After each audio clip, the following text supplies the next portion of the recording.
Learn the secret ingredient that I use to make my crispy lemon pepper chicken drumsticks. Start by taking your drumsticks and patting them down dry.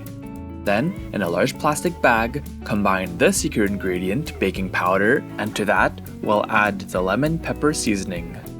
Into the bag with the baking powder, and then we'll close up the bag and mix the two ingredients together.